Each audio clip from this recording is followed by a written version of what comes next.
ये बिल्कुल वैसा सवाल है जैसा आपके मकान है और उस मकान में बहुत सारे कमरे हैं, बेडरूम है, ड्राइंग रूम है, बाथरूम है, किचन है, स्टोर रूम है। अब तुमसे ये पूछा जाए कि तुम कहाँ रहते हो इस मकान में, तो जवाब क्या होगा कि जब जहां पे जरूरत होती है मैं उस रूम में चला जाता हूं। ऐसे ही इस पूरी बॉडी में जो सुरत रूपी जीव है उसके कई स्थान है रहने के। आप सुबह उठते हो तो वॉशरूम में भी जाते हो, आप खाना बनाने के लिए किचन में भी जाते हो, आप ड्राइंग रूम में भी जाते हो, आप स्टोर रूम में भी चले जाते हो और आप बेडरूम में भी जाते हो। कोई एक स्थायी जगह नहीं है जहां पे आप विराजमान।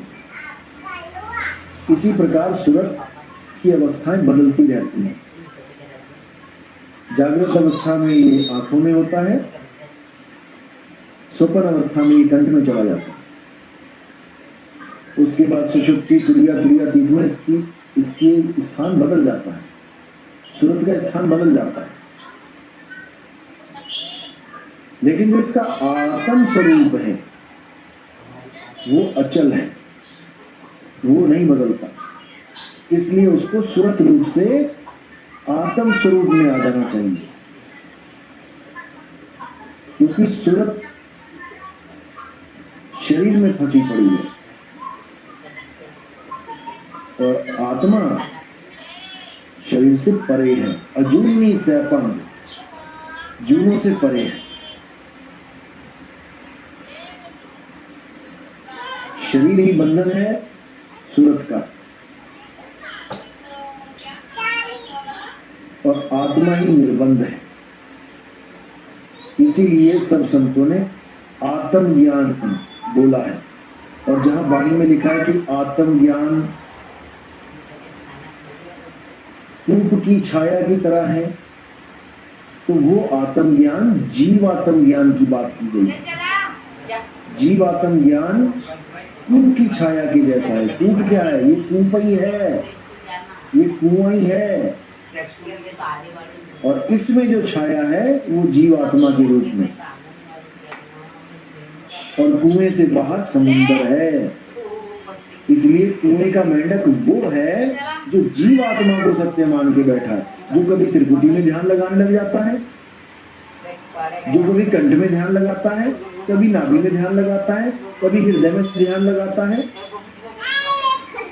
वो है सूर्य की छाया। और जो असली है वो बाहर का खेल है, अजूनी, जूनों से रहित। भाई ऐसे खतरनाक सवाल मत पूछो कि मुझे भी सोचना पड़ जाए कि उत्तर देना है कि नहीं। रचना, गुरुजी आप हर किसी को रोक सकते हो, सिर्फ गुरु बनने नहीं आए हो आप, अज्ञान की छाती फाड़कर उखाड़ने के लिए आए हो। जय हो मेरे मालिक बंदी छोड़। ये काम तो परमात्मा का है जो मेरे सिर पे ताज लग दिया। ये परमात्मा कहते हैं कि जब हम आएंगे तेरे पंथ हम ही चले आए, सब पंथ मेट के एक पंथ चलाएं। ये परमात्मा की वाणी है, नितिन दास की वाणी नहीं है।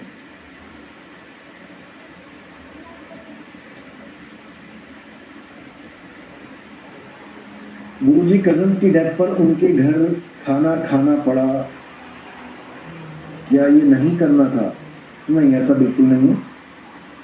अगर आप किसी की शादी में भी जाते हो या किसी के मरद पे जाते हो, मृत्यु पे जाते हो, तो अपना खाना घर से थोड़ी नहीं पैक करा के लेके जाओगे, या वहां जाके ढाबा ढूंढोगे कि ढाबे में खाना खाऊं।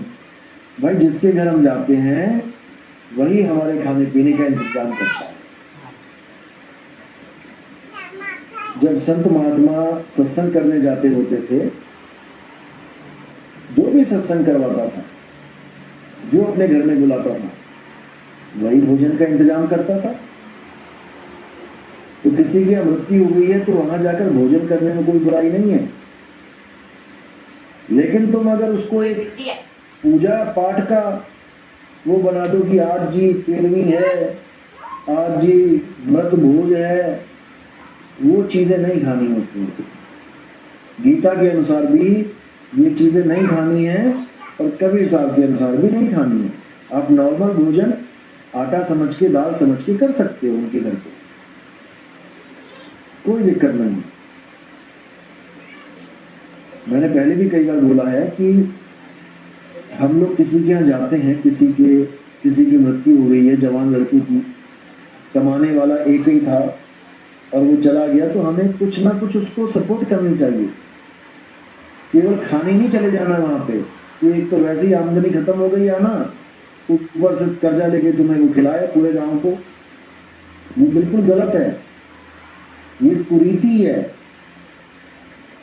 इसको समाप्त भी किया गया है, कई जगह बैन लग गया इसके ऊपर। तो हमें भी एक साथ एकजुट होकर इसके खिलाफ होना चाहिए। वो आपकी सपोर्ट के हकदार हैं। जाओ, कोई 1000 दो, कोई 2000 दो, किसी की हैसियत ज्यादा है वो 10,000 देवे, ताकि उनको संभलने का मौका मिले। कम से कम 1 साल तक वो इस चिंता से बिल्कुल दूर हो जाएं कि हम खाएंगे क्या। कम से कम इतना सब सगे संबंधी दो उसको,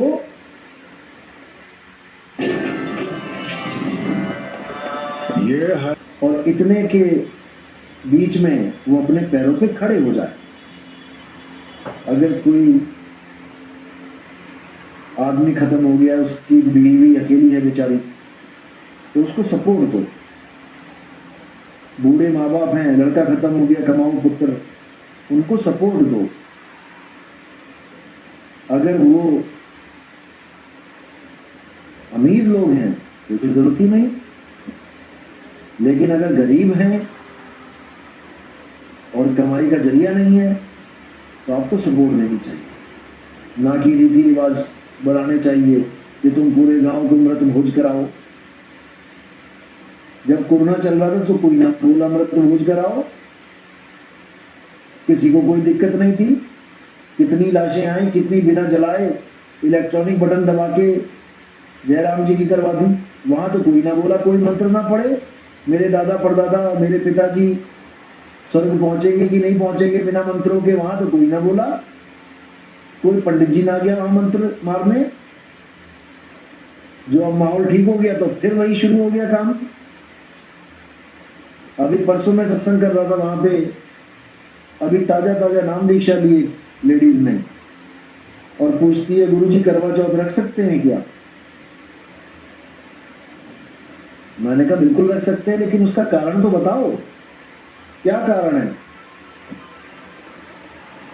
तो कहती जी, कहते हैं पति की उम्र लंबी हो जाती है। मैंने कहा ठीक है, आप एक काम करो, तो करवा चौथ जिस दिन होगा, करवा चौथ वाले दिन और उसके अगले दिन आप किसी बड़े हॉस्पिटल के आगे जाके खड़े हो जाना, इमरजेंसी वार्ड में। दिल्ली में हो तो दिल्ली चले जाओ, मुरादाबाद में हो मुरादाबाद में चले जाओ, बम्बई में हो तो बम्बई चले जाओ, और वहां पे जितनी भी लाशें निकल रही हो उनकी घरवालियों से बस तुम एक सवाल पूछ लेना कि बहना तूने करवा चौथ रखा था कि नहीं रखा था, क्यों नहीं रखा। तेरा पति खत्म हो गया, वो कहेगी अरे रखा हुआ था, पूरा निभाया मैंने। लेकिन जिसने जाना है वो तुम्हारे करवा चौथ का, तुम्हारे करवा चौथ के चक्कर में नहीं रहेगा वो, कि तुमने करवा चौथ रख दिया, सुरक्षा कवच लगा दिया, अब मृत्यु नहीं आएगी। चकनाचूर हो जाएंगे तुम्हारे ऐसे व्रत जब काल आता है। कुछ नहीं देखता वो। इसलिए इन भ्रमों से भी निकल जाओ। ये करवा चौथ रख रही हो तो बेचारी की सांसें चल रही हैं, तुमने डरा डरा के मार दिए सारे पति।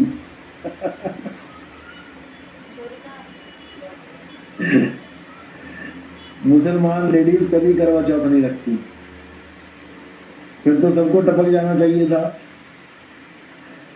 सिख भी आधे नहीं रखते हैं लेडीज, कई हैं जो बीच बीच में देखा देखी चल पड़ती हैं। ईसाई भी नहीं रखती हैं, ईसाई लेडीज कभी करवा चौथ नहीं रखती हैं। फिर तो ये सब खेत खाली हो जाने चाहिए थे। तो इस भ्रम से बाहर आ जाओ कि करवा चौथ रखोगे तो तुम्हारा पति जीवित रहेगा। जिसने जाना है उसने जाना ही है, जिसकी जब तारीख फिक्स है तो फिक्स ही है।